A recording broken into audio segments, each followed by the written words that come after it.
विचारमंचावरील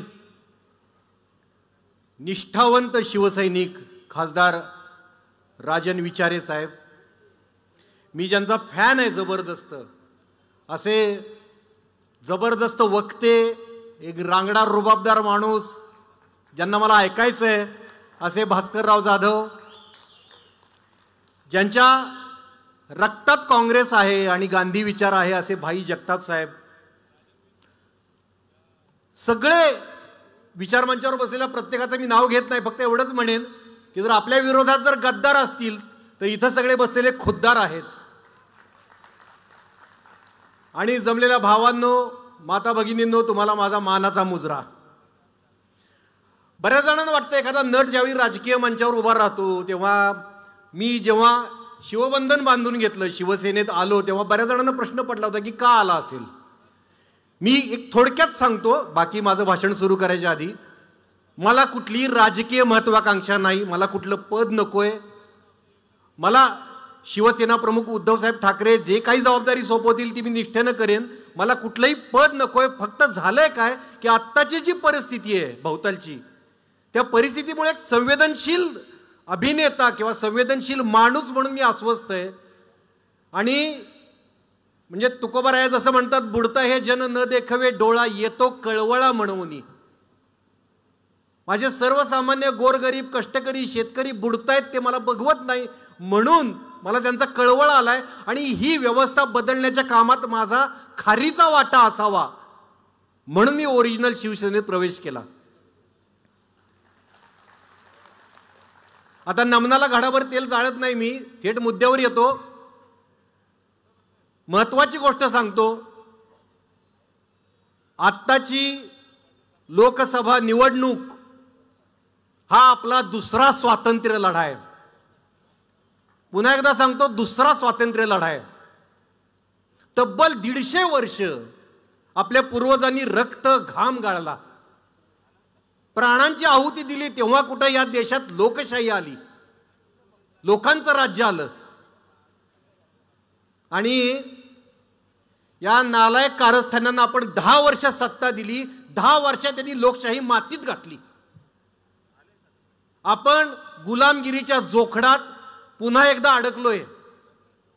आपली तरुणाई, त्यांचं भवितव्य अंधारात गेलंय. आपल्या पुढच्या पिढ्यांचं स्वातंत्र्य धोक्यात आलंय. आणि राजन विचारे साहेब, सगळ्यात दुर्दैवाची गोष्ट ही आहे की आपल्याच मतदारसंघातला एक लोकप्रतिनिधी ही परिस्थिती आणखीन वाईट करायला कारणीभूत ठरलाय. त्यांना आपला विश्वासघात केलाय. तुम्ही सगळ्या मतदारांनी मतदान करताना हा विश्वासघात लक्षात ठेवा, ती सल मनात ठेवा. अहो, जनता हुकुमशाहीच्या पायाखाली चिरडली जात असताना, महागाई बेरोजगारी यांचा कहर होऊन जनतेचं जगणं हराम झालेलं असताना, महिलांवर बलात्कार करणारे, अत्याचार करणारे हे सगळे नराधम आहेत, ते सत्ताधाऱ्यांचा हात धरून मोकाट फिरताना बघून आपल्या माता भगिनी हवालदिल झालेल्या असताना, मरू दे जनता, आपल्याला काय करायचंय, आपण आपल्या ईडीच्या फासातनं रिकामं होऊया आणि आपल्या भ्रष्टाचारावर पांघरून घालूया. या स्वार्थापोटी या गद्दारांनी तुमच्या आमच्याच नाही, शिवसेनेच्याच नाही, उद्धवसाहेब ठाकरेंच्याच नाही, तर तमाम मराठी मुलकाच्या पाठीत खंजीर खुपसलाय. या मराठी मुलकानं अख्ख्या देशावर आलेलं हुकुमशाहीचं सावट आपण रोखून धरलं होतं. ते सावट पुन्हा आणण्यात या गद्दारांचा खूप मोठा हात आहे. आता ही हुकुमशाही उलथून टाकण्यात तुमचा हात पाहिजे. तुमच्या हाताच्या एका बोटात ती ताकद आहे. अशी ताकद दाखवा, अशी ताकद दाखवा की ईडी परवडली पण हा दणका नको, असा आवाज आला पाहिजे. आपल्या शिवसेनेचे निष्ठावंत शिवसैनिक राजन विचारे यांना मत देऊन, मशाल चिन्हासमोरचं बटन दाबून तुम्ही ते स्वराज्य परत आणण्यात खारीचा वाटा उचलू शकता, ज्या स्वराज्याचं स्वप्न छत्रपती शिवाजी महाराजांनी बघितलं होतं आणि शाहू फुले आंबेडकरांनी ते स्वप्न साकार केलं होतं. आजकाल आपल्या भोवती अन्यायाचा अराजकाचा अंधार पसरलाय. या अंधारातनं ही मशालच तुम्हाला प्रकाशाची वाट दाखवू शकते. पुन्हा ते दिवस तुम्हाला दाखवू शकते ही मशाल, ज्या काळात तुम्ही मोकळेपणानं श्वास घेऊ शकत होता. ज्या काळात तुम्हाला एखादी गोष्ट खुपली, एखादी गोष्ट टोचली, तर तुम्ही बिनधास्तपणे ती व्यक्त करू शकत होता. तुम्ही टीका करू शकत होता. तुम्हाला ट्रोलिंगची भीती नव्हती किंवा कोणाचा धाक नव्हता तुम्हाला. ही मशाल तुम्हाला ते दिवस परत आणून देईल, ज्या काळात तुमच्या मागण्यांसाठी तुम्हाला आंदोलनाचा मार्ग मोकळा होता. तुमच्या मार्गात कोणी खिळे ठोकत नव्हतं किंवा तुम्ही आंदोलन केलं म्हणून तुमच्या मागे SIT लावणारं कोणी नव्हतं. शेजारी पाजारी काय घडलं, अमर, अकबर, अँथनी सगळे एकत्र येऊन अनहोनी को होनी करून दाखवत होते. त्यांच्यात द्वेष पेरणारं, भेदभाव करणारं कोणी नव्हतं. अहो, सिनेमातून प्रेमाचा संदेश दिला जायचा, द्वेषाचा नाही. त्या काळात नाटकांमधून महामानवांवर चिखलफेक केली जात नव्हती. अहो, राजकारणात सुद्धा नीतिमत्ता होती. हो, आपले हिंदू हृदय सम्राट बाळासाहेब ठाकरे आणि शरद पवार साहेब सभांमधून एकमेकांवर टीका करायचे, पण वैयक्तिक आयुष्यात त्यांनी घनिष्ठ मैत्री जपली होती शेवटपर्यंत. आणि पवार साहेबांनी ती बाळासाहेबांच्या नंतर पुढच्या पिढीतही ती जपली. आजही ते जपतायत. इंदिरा गांधींचं उदाहरण घ्या. त्यांच्या एक वेळ अशी होती, असं मी ऐकलंय, आता भाई जगतापांना माहीत असेल किंवा जुन्या सिनियर राजकीय नेत्यांना माहिती असेल की एक वेळ अशी होती की इंदिरा गांधींच्या एका सहीमुळे शिवसेनेवर बॅन येऊ शकत होता. आणि ती सही करावी, शिवसेनेवर बंदी आणावी म्हणून इंदिरा गांधींवर प्रचंड दबाव होता. तरीही त्यांनी त्या फाईलवर सही केली नाही. कट्टर विरोधक असून सुद्धा राजकारणात त्यांनी नीतिमत्तेचा बळी जाऊ दिला नाही. अहो, त्यावेळी सत्ताधारी पण असे होते की त्यांना माहित होतं, त्यांना भान होतं, त्यांना जाण होती की राजकारणात विरोधक असावेत. विरोधक असतात, त्यांना स्वातंत्र्य असतं आपल्याला विरोध करण्याचं. हे विरोधकच लोकशाही मजबूत करत असतात लोकशाहीत. पण आत्ताच्या राजकारण्यांनी या विरोधकांनाच संपवायचा घाट घातलाय. राजकारणाची गटार घाण करून टाकली, चिखल राडा करून टाकलाय. अहो, शिवसेनेनं ज्या पक्षाला महाराष्ट्रात पाऊल ठेवायला मदत केली, ज्या पक्षाला वाढायला मदत केली, त्या पक्षानं शिवसेनेवरच दरोडा घातला. बरं, दरोडेखोरांमध्ये सुद्धा एक नीतिमत्ता असते. ते फक्त ऐवज पळवतात, दागदागिने पळवतात. यांनी दारावरची पाटी सुद्धा पळवली. एवढंच नाही तर या घराचा बाप हा आमचाच बाप आहे असं म्हणायला लागले. अरे, किती खाली उतराल, किती वाटोळं कराल या लोकशाहीचं. तुम्हाला एकच सांगतो, आत्ता जर मतदान करताना तुम्ही चुकलात तर कदाचित ही शेवटची निवडणूक असेल. कदाचित शेवटची निवडणूक असेल असं मी म्हणतोय. कारण आता जर हे लांडगे सत्तेत आले तर परत निवडणूक होईल का नाही सांगता येत नाही.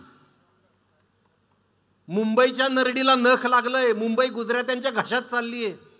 ती मुंबई आपल्याला वाचवायची आहे. महाराष्ट्राचा बिहार होतोय. महाराष्ट्र आपल्याला वाचवायचा आहे. खूप मोठी जबाबदारी आहे यावेळच्या मतदानाच्या वेळी आपल्या सगळ्यांवर. मला खरंच शिवसेनेत आल्यापासून ना शिवसेना प्रमुख उद्धवजी ठाकरे साहेबांचं प्रचंड अभिमान वाटतो. त्यांचा मला प्रचंड अभिमान वाटायला लागलाय. जास्तच, पूर्वी तर वाटत होता, आता जास्त अभिमान वाटतोय. अहो, सर्वस्व गमावलेलं असून सुद्धा जवळच्या माणसांनी विश्वासघात केलाय. ती वेदना उरात साठवून हा माणूस पुन्हा हिमतीनं लढतोय, पुन्हा ताकदीनं उभा राहतोय, झुंज देतोय. कोरोना काळात देशातला सर्वोत्तम ठरलेला हा मुख्यमंत्री आज संविधानाला जो व्हायरस लागलाय त्याच्याशी झुंज देतोय. म्हणून संविधान वाचवण्यासाठी आपण उद्धव ठाकरे साहेबांच्या पाठीशी उभं राहिलं पाहिजे. आपण त्यांना साथ दिली पाहिजे. मला मनोमन असं वाटतं. अहो, संकट काळात खरी कसोटी लागते माणसाची. आणि इथं माझे खूप सिनियर राजकीय नेते बसलेत, त्यांच्या साक्षीने मी सांगतो, कुठल्याही राजकीय नेत्याचं सत्व कधी कळतं माहिती आहे का? जेव्हा सत्ता नसते तेव्हा. सत्ता नसते तेव्हा त्याची हिंमत कळते, त्याची ताकद कळते. सत्ता आल्यावर कुणीही माज करतो. आपण बघतोय ना, चिलटं उंदरं मांजरं सुद्धा माज करतात सत्ता असल्यावर.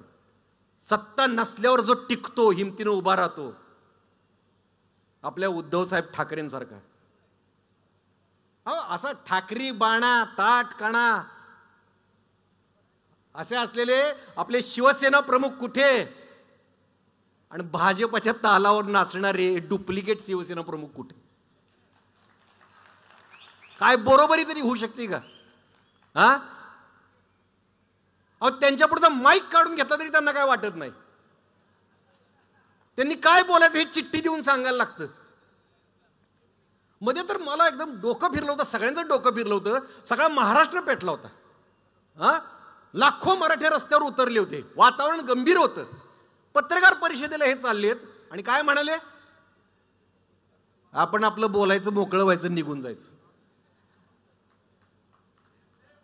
मतदारांनो, आता आपण राजन विचारेंना मत द्यायचं, मशाली पुढचं बटन दाबायचं, मोकळं व्हायचं आणि त्यांना पण मोकळं करायचं. आंदोलनकर्त्यांविषयी काय भाषा होती? एका लिमिटच्या बाहेर गेले की आपण कार्यक्रम करून टाकतो. राज्यातला उच्च पदस्थ नेता आंदोलकांविषयी असं बोलतो, गल्लीतल्या टपोरी पोरांची भाषा वापरतो. आता आपल्या पण लिमिटच्या बाहेर गेलंय. आता मशाली पुढचं बटन दाबायचं ना, आपण पण करेक्ट कार्यक्रम करून टाकायचा. हा महाराष्ट्र देशाला स्वातंत्र्य मिळवून देणारा आहे. हा महाराष्ट्र देशाला समता शिकवणारा आहे. वेगवेगळ्या धर्मात जातीत बंधुता शिकवणारा आहे.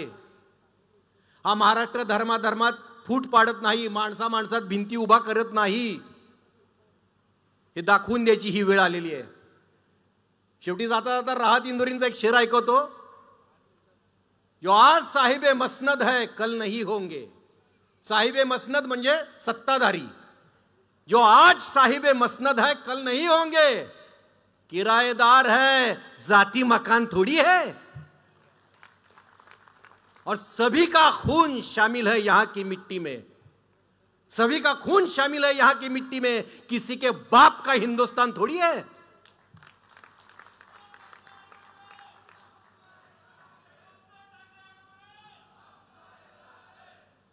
राजन विचारेंना मत द्या, मशाल चिन्हासमोरचं बटन दाबा आणि ही हुकुमशाही व्यवस्था बदलून टाका. जय हिंद, जय महाराष्ट्र.